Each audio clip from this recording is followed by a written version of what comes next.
Hello dear friends, I hope you all doing well.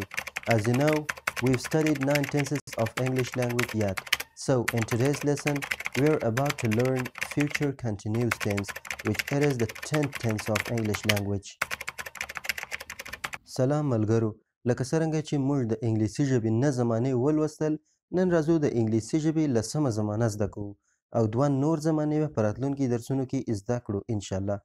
راځو د درس پر لوري.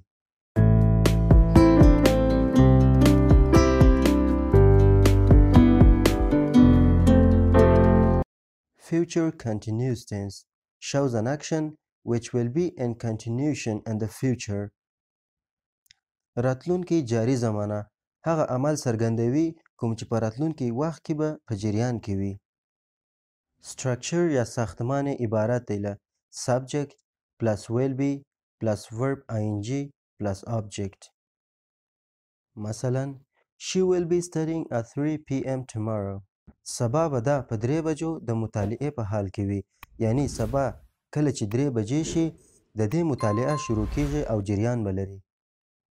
د نورو زمانو په څیر که چیرې غواړو دا جمله اوس منفي کړو، صرف د ویل سره یو ناټ ور اضافه کوو.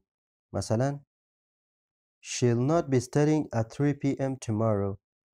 سبا به دا په 3 بجو د مطالعې کولو په حال کې نه وي.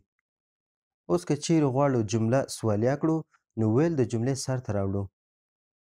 Will she be studying at 3 p.m. tomorrow?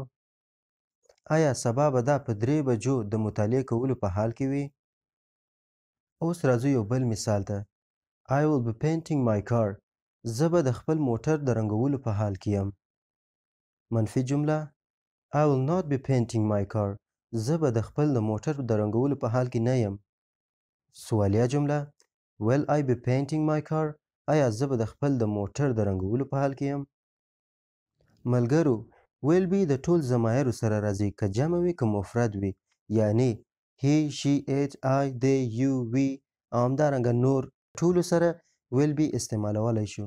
ښه نو دوستانو، یوه بله جمله پاتې ده او هغه به هم تاسې لیکئ په کومنټ کې. که چیرې ویډیو مو خوښ سوی وي لایک مو هیر نشي او همدارنګه که چیرې نوی دې چینل ته راغلی یاست سبسکرایب بټن ووهئ. تر یو نوی درس په خدای پاک مو سپارم. مننه.